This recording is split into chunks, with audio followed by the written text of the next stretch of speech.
Something over an hour after D'Argenson's return, Richelieu, in full dress, glittering with jewels and orders, left the palace in his coach, bound for the Rue d'Anjou. He was committing the curious faux pas of being too early. It was barely 6:30 when he left the Boulevard de la Reine, whence it was less than 5 minutes to his destination. But Richelieu, under his gaiety, his frequent laughs, and his flood of brilliant conversation, so witty that D'Epernon, seeing him in his rooms, fancied that he had been drinking, was desperate. Until a month ago he had not realized how much his life meant to him. He was now 48 years old, and, since his 14th year, he had never lived out of the atmosphere of the court. That atmosphere was part of him. It clung about his every gesture and about his speech, punctuated as that still was with the low patois in which he had delighted as a young rake. His garments and his wigs were of set in fashion so inimitable that the Jew to whom he sold them realized a profit equal to their original cost in selling them to members of the haute bourgeoisie with court ambitions. It was Richelieu who had made Louis XV. And his court what they were. It was Richelieu who was at all times king of the king's house. To the last inch of what soul he had, he was imbued with court manners, court love, court lordliness. And now, at the simple word of a woman of yellow hair and 27 years, his name was struck from the court list. He had been in straits before, but never one wherein he was so apparently helpless. This was incredible, monstrous, impossible, true. Yes, the great Richelieu was falling. Whom to turn to? Barrier? Montcalm? The king himself? No. Instinct, with one of its incomprehensible turns, was leading him, unresisted, to that house in the Rue d'Anjou where dwelt a little girl from the American colonies, with her husband, the cousin of the woman who thought to ruin him. Unable to rid himself of this curious notion, Richelieu alighted from his vehicle in the Rue d'Anjou, was admitted by the porter, and proceeded up the stairs to the Desmailly apartment. Claude was not there. Richelieu knew that from his own statement. Madame alone was within. How much depended on the next few moments the Duke could not surmise. Nevertheless, he gently tried the door from the hall, without knocking. It was open. Noiselessly he entered the antechamber, and, crossing it, would have passed into the salon but for a sight which halted him on its threshold, in the shadow of the hangings. The room before him was half-lighted, and contained one person, who stood motionless, her back towards the antechamber, on the other side of the room. It was Deborah, fully dressed for the evening, if Richelieu judged correctly, but in an attitude which threatened to destroy the elegant simplicity of her coiffure.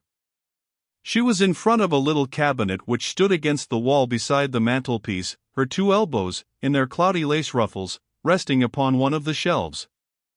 Her powdered head lay upon her arms, and now and again her slight frame could be seen to quiver with the depth of a long-drawn sob. What was the matter? What was she doing? What was it that the cupboard contained? Richelieu wondered and waited. Then he was struck with a welcome notion. Here was she in a sorrowful, therefore tender, mood. He alone was near her. Their growing friendship, why not cemented with a delicate passage, delicately arranged? Who so able to manage this successfully as Richelieu? For Richelieu believed that he knew all women. Silently, then, though without a special effort to make no sound, he began moving towards her by leisurely degrees. She heard nothing, and seemed to feel no presence near her. Indeed, at that moment she was very far away, among the memories which the bottles had conjured up for her, ghosts of many things and people, home, Virginia, Dr. Carroll, Sir Charles, Black Sambo, the warm sunlight, the river, and the free, wild woods that were her own. Chère Comtesse. The words were so delicately murmured that they could not startle her. She only lifted her head like one awaking from sleep and looked slowly about. Seeing Richelieu at her side, and remembering the evening, she suddenly straightened, forced herself back into the present, and began, with an effort, "Pardon, I beg of you, Mons." "Ah! You to demand pardon of me? Impossible. I am early tonight, dear friend. We have much time. See, you grieve for something, someone. You will confide the grief to me? You will accept my sympathy? As Deborah looked for an instant into the large, limpid brown eyes of the man before her, her own fell. Her mood also changed. She was suddenly inclined to be on her guard with this man, whom she knew best as Claude's mentor. My grief was for many persons and things. 'Twas for home, my own people, my old friends there across the water, and she pointed whimsically into the cabinet at her former treasures. Richelieu, with unfeigned curiosity, moved towards the shelf. Picking up one of the bottles, with its neatly written label, he examined it, not very closely, his eyes questioning the girl before him. Deborah, with an absent smile, looked at the crystal phial and its white, oily contents, with the inch of grey sediment at the bottom. That is from the Spartium Scoparium, she said. Really, muttered Richelieu, considerably puzzled. The turn which the scene was taking, if not as he had planned it, was none the less interesting. And is this some new cordial or liqueur which you and Claude have discovered together? Heaven forbid, was the half-laughing, half-serious reply. You mean? 30 drops have been fatal. And medicine and alkaloids were my tastes, sir, when I had my still-room. And these, the Duke pointed to the contents of the shelf, all these are medicines or alkaloids? They are both, she replied, with a hint of troubled hesitation in her tone. Tell me of them. I am interested, he asked, quietly. She shook her head. There is not time. Besides. And these are, indeed, curious, Madame de Mailly. What are they? In the rear of the shelf he had spied the box of fungi. Drawing it towards him, he took from it one of the shriveled brown things and examined it on all sides. Deborah watched him in silence, her feeling of uneasiness growing. What is it? He repeated, smiling. It is the Amanita muscaria poison mushrooms, that we use sometimes in Maryland for fly poison. And how do they kill? Monsieur, will you not put them up? I think it is time to go. Instantly, madam, but tell me first how they kill. He was regarding her in such apparent amusement that, for the moment, she was nettled by the suspicion of mockery. They are now 5 months old, what I have there. But 2 of them would kill a grown man today. There is no perceptible effect till from 4 to 9 hours after eating. Then, monsieur, she said, dryly, the agony is not pretty to behold. And do they taste? No. They are like leather now. Will you replace them in the cupboard, monsieur, and we will speak of other things? Without further protest Richelieu obeyed her, putting the fungi carefully away, replacing the scoparium among the other bottles, and closing the little door of the cabinet after him. Its key was in the lock. He turned it. And then Deborah was wrapping a cloudy veil about her head. She was turned from him. He suddenly drew the key from the lock and slipped it into his pocket. It was instinct that bade him do it, perhaps. 5 minutes later a coach rolled away from the house in the Rue d'Anjou and entered upon the Paris road. Who are to be with us this evening? Asked Deborah, as she settled back in a corner of the roomy vehicle. Marshal Coigny, Madame d'Egmont, Madame de Chaulnes, and d'Aiguillon will join us at the opera. Afterwards supper will be served us in my salon at Versailles. These long drives, I trust they will not fatigue you. Were it not for the hunt tomorrow, we might have remained overnight in Paris. As it is, however, it will be necessary to return. Will you be at Choisy tomorrow afternoon, when the hunt goes there for its famous refreshment? I was asked to go. Claude, she stopped suddenly. He did not wish it, asked Richelieu, gently. I am going, was the unexpected reply. In the darkness Richelieu smiled. Jeft proved to be a decided success. The opera house was crowded, both Queen and Dauphin were present, and most of Versailles were gathered into the badly lighted and wretchedly aired building.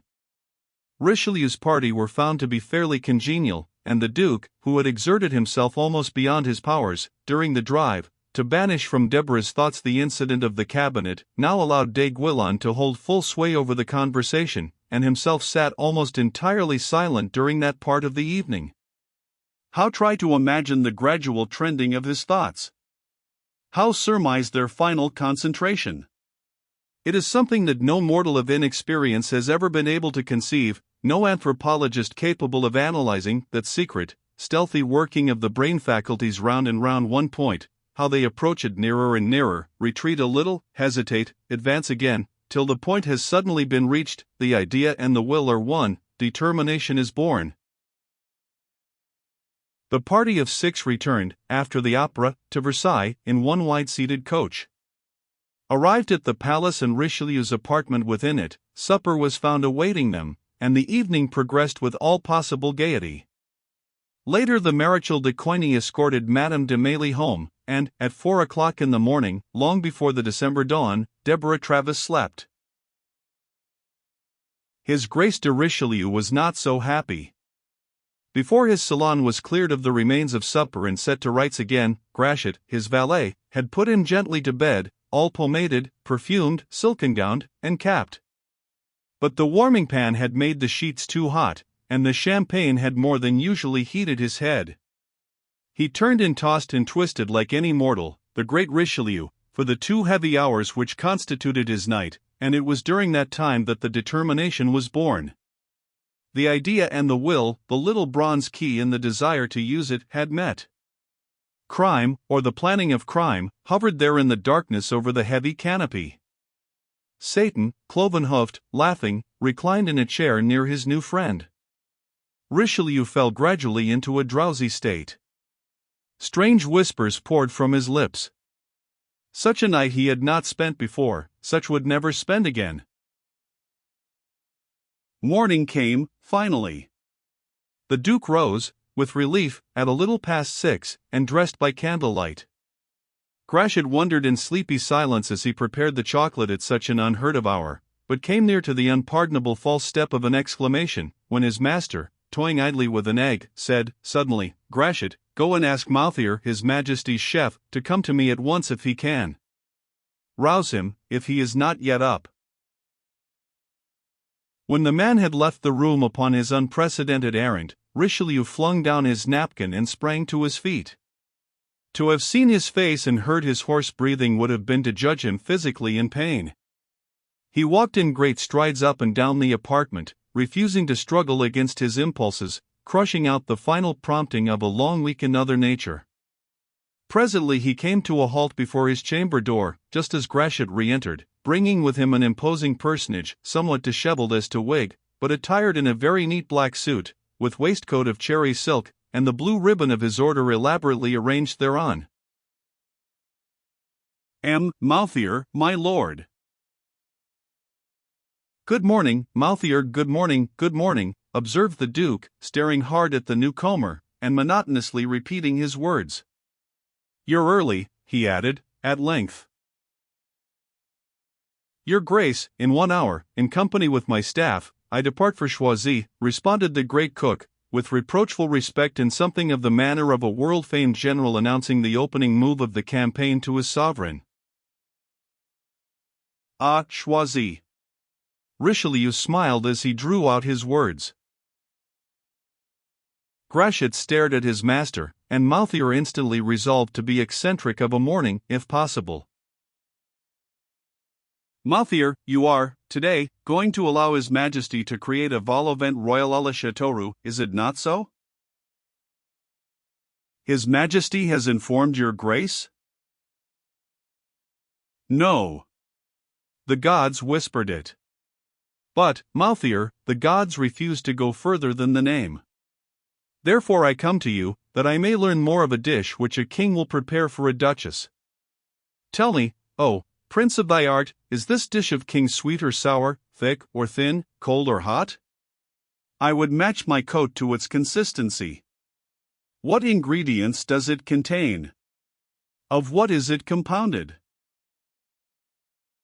Your Grace, the cook hesitated painfully, but found his professional instinct stronger than his reverence for rank.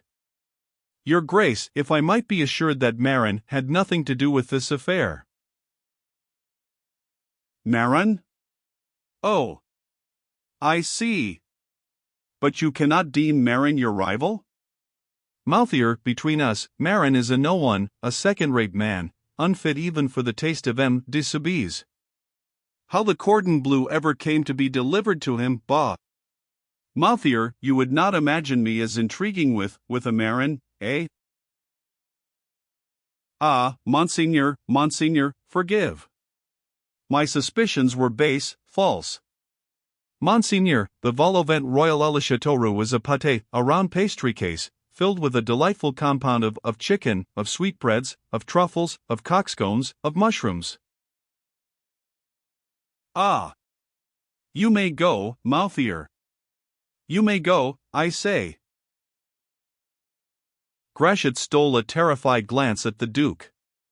Mouthier, cut short at the very beginning of a recitation delicious to his creative soul, looked with pathetic appeal at the great man, sought him point relentlessly to the antechamber door, with unmistakable command in his face, and so, thoroughly disappointed, and scarcely, in that disappointment, finding time to wonder, began reluctantly backing, and, still murmuring raptly, seasoned with salt, with black butter, delicate spice, with bay leaves, and covered with the sauce à la, disappeared through the doorway and was visible no more.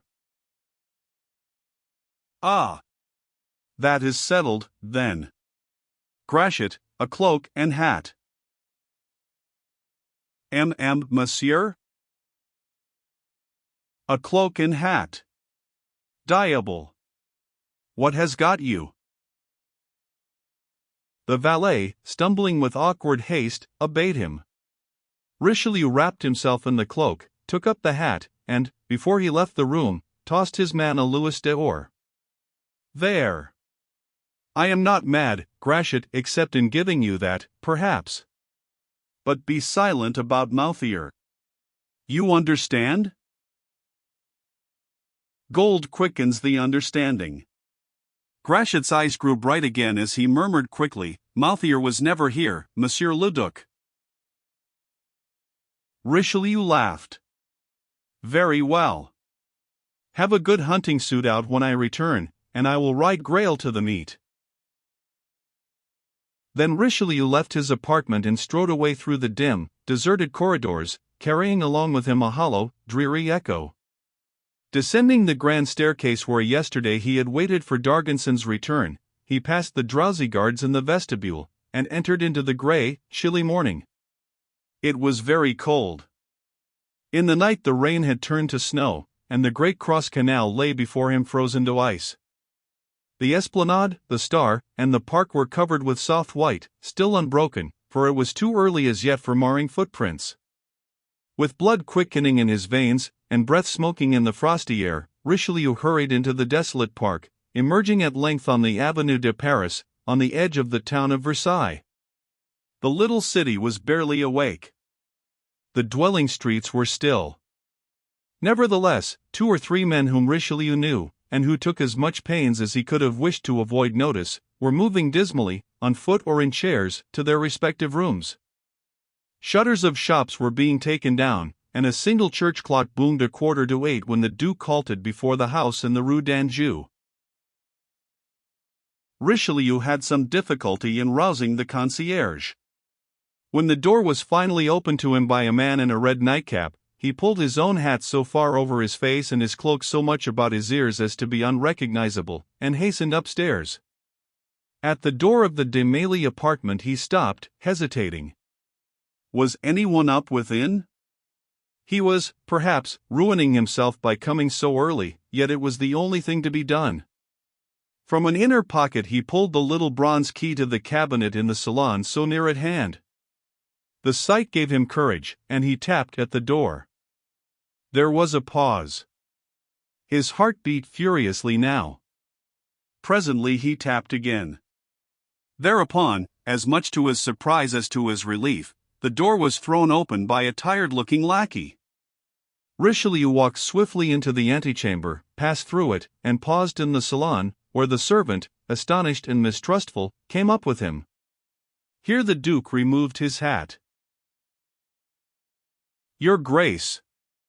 Pardon, muttered the man. Monsieur le Comte is risen, he added. Shall I announce you? By no means. I have simply come to ask Madame de Mailly if this, which was found in my salon this morning, could have been dropped by her during supper last evening. It is somewhat valuable, I believe. Will you inquire of her maid?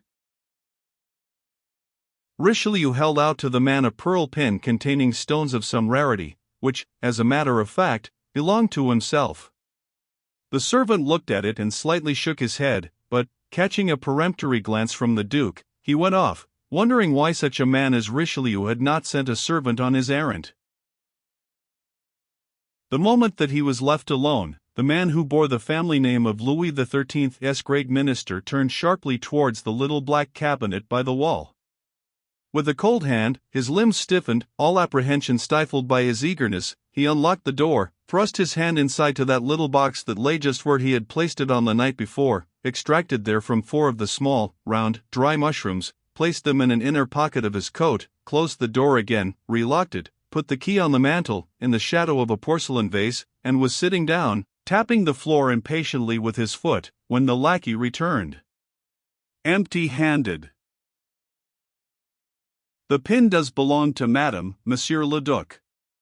Her maid tells me that she wore it for the first time last evening, and will thank you much for returning it. Richelieu came very near to laughing. Only by making a strong effort did he control his expression.